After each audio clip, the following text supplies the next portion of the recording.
Hello everyone and welcome back. Today I am joined with Connor, who is at Lamborghini, not because it's camp, but because he is camping all around the world in a Lamborghini Urus. So, do you want to just tell me how you got started with this? What actually led you to decide that you wanted to buy such an expensive car at this late? Buy such an expensive car and then camp everywhere in it? Well, I just climbed in the back of one at the dealership, and they were really curious what I was doing when I said I wanted to measure the sleeping arrangement in a Lamborghini. And then I stole it and shipped it to Europe. Yeah, and that's the story. That's it. I mean, it's super basic. Yeah, it's like a boring story, really. The end. Thanks for watching. So, subscribe and like. So what actually, what sort of events in life led you to deciding to sleep in a Lamborghini all over the world? What allowed me to do it, or what pushed me in the direction? Both. Okay.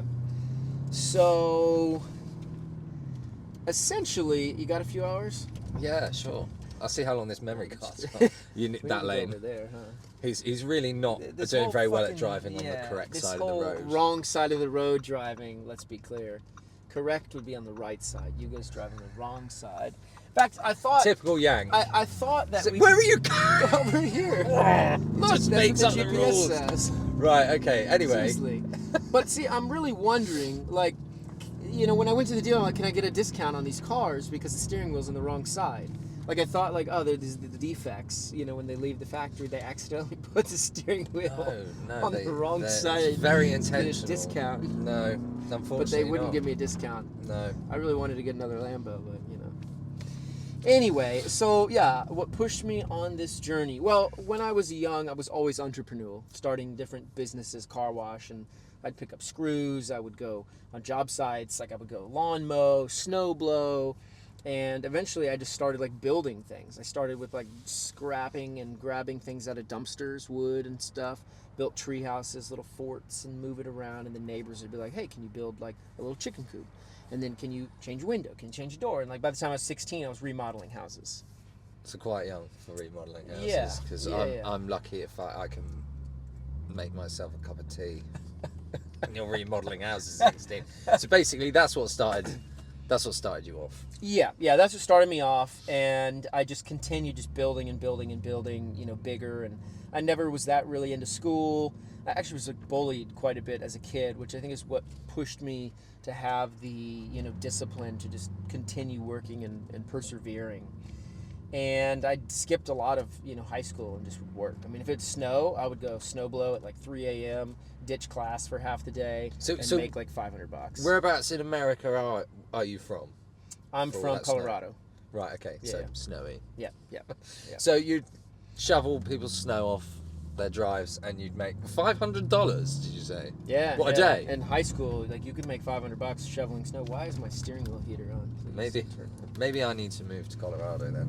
I could But then that's a lot of driveways to work up to buy Euros. That's only if it snows and snows enough to be a few inches or more. Yeah. Right. So life then carried on, and obviously you weren't shoveling snow forever. Right. So I started a construction company, started doing residential and then commercial, and then started buying rentals and fixing them up. I mean, I was buying dilapidated pieces of junk that were infested by animals and gutting them and then completely rebuilding them. And what age was renting this? Them out. I started doing that maybe around 22-ish, give or take. Yeah. But I mean, I was working. I never went to college. Never really partied. Never drunk. Still don't really. Never drugs, anything like that. And I just worked. I just worked and worked and worked. 18 hours a day. I would eat midnight, 11 o'clock, canned lentils from Costco and frozen beef, and I would just fry that up on a cast iron pan, eat that, go to bed. People are like, oh my god, that's so heavy before bed, but that's what I did for years and years, and just it was healthy and kept me going. So you've done all that now. Yep. You've made the money for the Lambo, and you're like, right, I'm going to buy the Lambo. Right. So you've sold everything, from what I understand. So what pushed me into this, in that process of working, one of my good buddies actually was coming back to, and I've told the story a few times, he was coming back to work for me. and ended up on the drive back. I mean, he had called me like on a Wednesday or Thursday and said like, hey, you know, I've run through all my funds, I've spent everything, and I'm coming back this weekend and would love to have a job, you know, Monday. I was like, great, you know, happy to have you. And we talked about that, and you know, I gave him a little bit of an earring for spending all of his money at his semester at school. And then he was on his drive back and ran into a cow, and life was over. And it didn't initially like impact me. I mean, it initially did in a weird way of like, I was going to send him something on Instagram and I couldn't find. I was like, I found something, I'm like, I can't find him. I mean, he was there, but like, he's not there. You know what I mean? He's like, he's no longer among the living. No, I know. And that was a weird thought to think like, I'm going to go do this thing and invite him, or I'm going to go send him something he would find interesting. Like, oh wait, he's not around. So that, it screwed me a little bit psychologically. Your seatbelt is on? Is it? I don't know. Maybe it's the back. Safety system malfunction. Yeah. Boom. Great. Well, what more do you want in expensive Lamborghini than malfunctions? It's what you pay for. Well, right? no, that's because I ripped the rear bumper off, but that's another Oh story. yeah, no, okay. So, yeah, we'll come on to what you've actually done to it in a minute. So that, you know, that was kind of the backstory leading up, if you will. And then I, you know, had the perfect life. I mean, I had a beautiful Latina girlfriend and had built like a perfect house, everything the way I wanted it, shower, garden, etc. And, you know, we kind of grew distant of each other and broke up, and in a way I was like pretty heartbroken after that. And so I just worked and worked. And after a while I started kind of putting life in perspective, and I was thinking, all right, you know, from a materialistic standpoint, like, yeah, I could continue working and be 70 years old and have like 40 Lambos or Ferraris or whatever and not really be able to feel the pedals under my feet. Or I could have one now. And on the other hand, I was thinking, well, materialism is not like the end all be all. Did you basically reach the point of going, what am I doing it for? Why? That was part of it. You know, I mean, I'd been very successful. Like, it had come easy to me just because I was very like disciplined in the working style. And all of my mentors, you know, and clients and things that were 60, 65, they were all like, you know, you're going to be bigger than I am and with more buildings and more wealth in like the next couple of years. You know, so I was on a significant path. Everyone said that about me. They're like, out of all the people we think would be a millionaire, you would be the one. I'm like, wrong. Because now I'm the passenger in the Lamborghini rather than owning the Lamborghini. Well, you can get your own. No, I'm far too into old shit cars. I can't bring myself to. You know, I mean, that's a really cool looking pubby thing. That's actually houses now. So this is just as a side thing. This is what I love about driving cars in another country. You can just go on your phone, do what you like, break all the laws. Wait, no, this is not and real. We're on a trailer, and it's fine. It's fine. I will not upload this until you're out of the country. Yeah. So yeah, you're driving around on Montana number plates. Yeah. In the UK, and absolutely no one pays any attention, do they? No one notices you at all. I mean, people see me. Every single person looks at taking you. photos. It's so funny. Okay, so my feeling with the Lamborghini thing is a Lamborghini should be a small, angry-looking sports car. And when they said they were making a 4x4, I was like, oh no. I was like, they're making a 4x4 because that's what everyone else is doing, and they're all desperate for money now, and people only want these fucking 4x4s all the time. So yeah, it's all right. How are you? What made you go for the Urus, like, instead of, I don't know, a Bentayga maybe or something? Grandpa. So when you're in the land of Bentleys, don't you speak such crap? Grandpa. So when I was thinking of what to do this in, you know, obviously the original OG thing when I was like 13 years old for driving around would be a Land Cruiser. But that's just so bland, so boring. I don't get the Land Cruiser thing. It's so typical. And when I set off on this journey, I wanted an epic fucking journey. Not just for, you know, the content perspective from YouTube and all of that. I mean, obviously it's great. But to have the story for later in my life, whether it's just for myself looking back, reflecting on it, taking a Lambo around the world, or whether it's telling grandkids, or telling my kids, or telling books, stories, telling the world. This epic story of taking what shouldn't be done and doing it anyway with a Lambo is just epic. And to all those people in the comments that are like, oh, it's a rebadged Audi. Yeah, no, I didn't want to be like, oh, it's an RS so, Q8. All right. How does the storyline read? Guy from America fucks off and decides to take an Audi around the world. Okay. Versus guy from America fucks off and takes a Lamborghini around the world. You're thinking of the headline. Think of the headline and the marketing of that. So that... I'll give you that. There you go, right? And like the reason we meet and the reason that, you know, I get invited into all of these exclusive events is because of this materialistic thing. And see, that's what I like about materialism as a non-materialism, is you can use it as a tool. And that's what money is at the end of the day, is a tool. And this tool was purchased by the tool of money, and this car is a tool that opens doors and allows these just crazy and awesome experiences to happen that otherwise wouldn't if I was in a Jeep.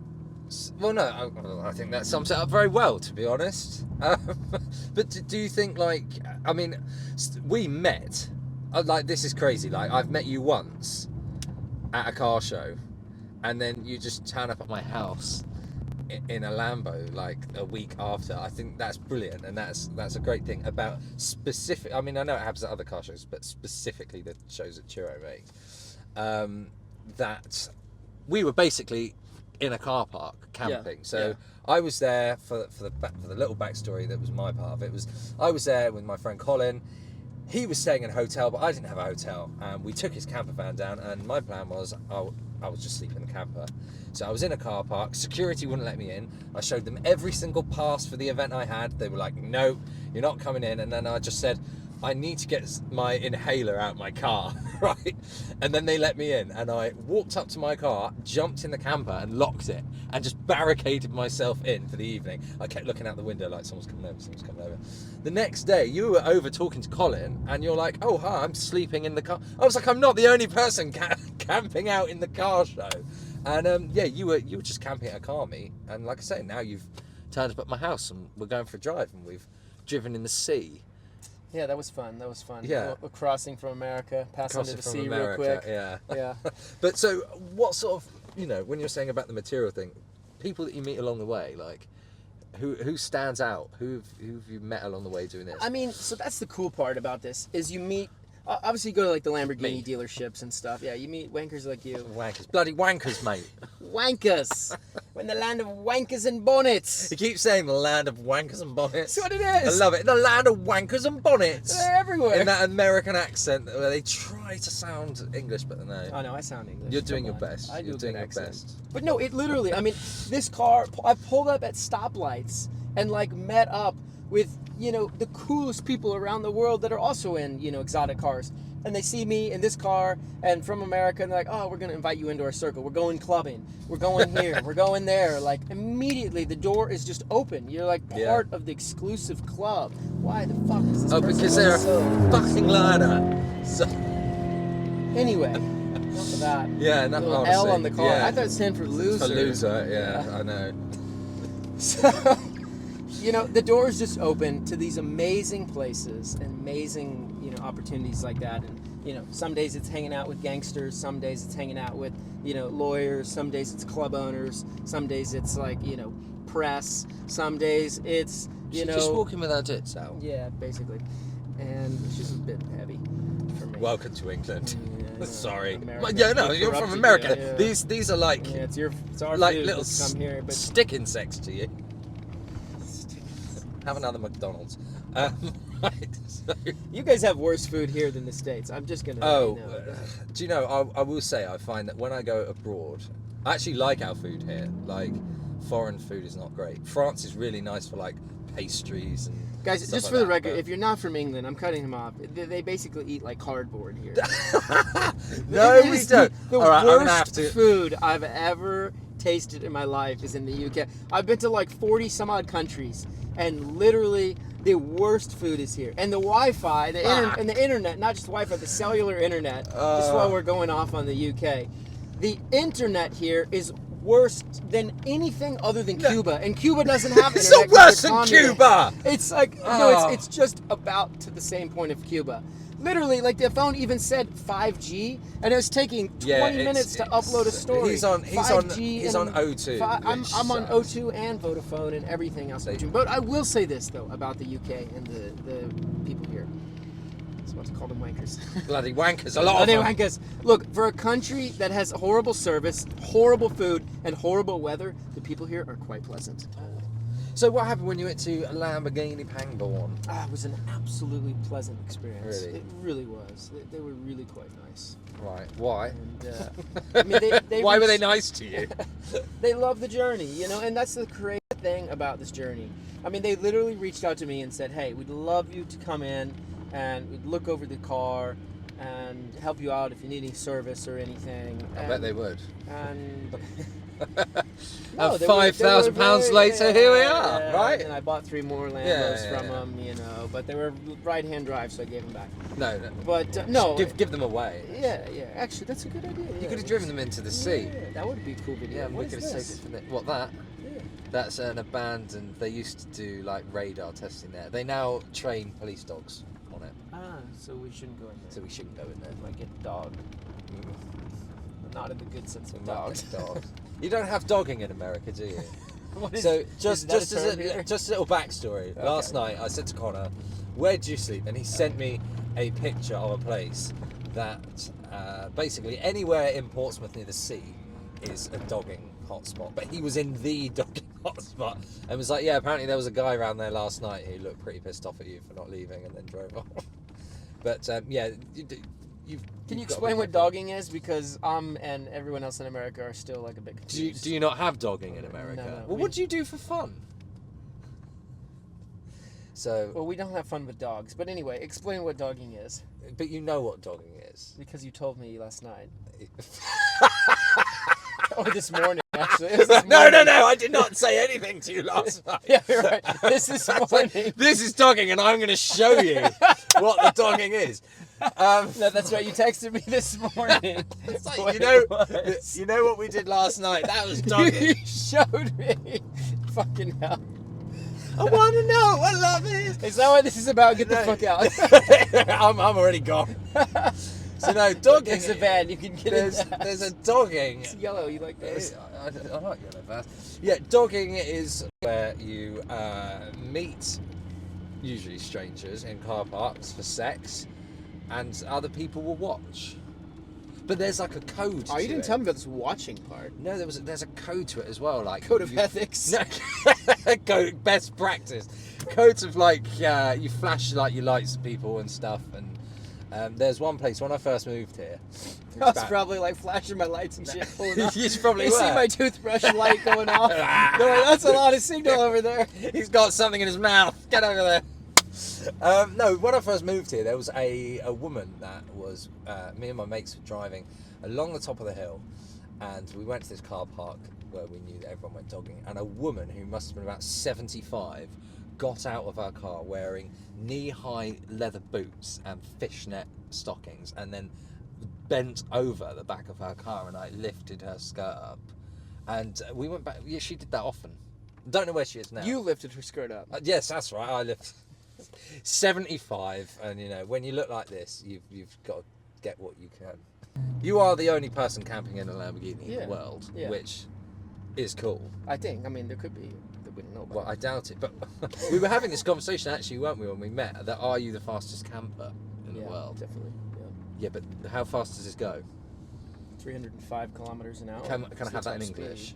Because we still use that over here, you know. You do, but you guys use meters to measure. No, we don't. We use what yards. Do you measure with? Really? In America, we use nanometers. No, we use. What do we actually use? We use miles. There's this bug in here. Yeah, I know. Plow. This bug. Do they have the right of way? No, you do. I have the right of way. Just why you just stopped? People are going to beat their horns. What did I say? I said people are going to beat the horns. Let's T-bone her at the last minute. Take the Range Rover. Let's find the nicest looking girl in the nicest car and T-bone smack her off the road. Why is your car reading in kilometers an hour? Because it's an Italian car. But you're not in Italy. mentally, I wish You're I in was. England. Don't use that foreign continental rubbish. Yeah. In fact, since I think I'm in Italy, we should just drive fuck, over here. no, not this again. You're averaging, by the way, 6.4 miles a gallon. Yeah, driving in town's not the best. Yeah, so the amount of money that you spent on the Lamborghini, I'm assuming you have that again sitting around in fuel bills. Yeah, I try not to think about that. Can you write this off against like tax? Just get some money. You've got to claw some money out of this. I know. In fact, I will turn the camera around. He is driving over the hatchings at the moment, and there's just oncoming traffic on the other side. You terrify me.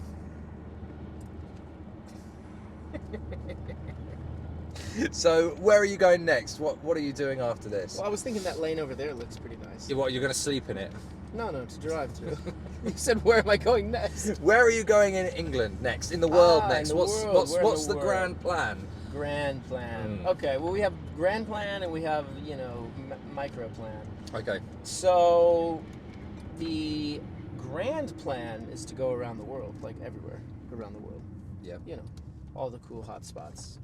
Syria, North Korea, Iraq, Baghdad. Afghanistan. Yeah, why not? Baghdad. I want to get a photo at those two arches in Baghdad, like with the car right under the arches, me standing on the roof. That's like, that's probably equal to like getting a shot in front of the pyramids. But I can imagine you probably are going to try and go to North Korea, aren't you? Yeah.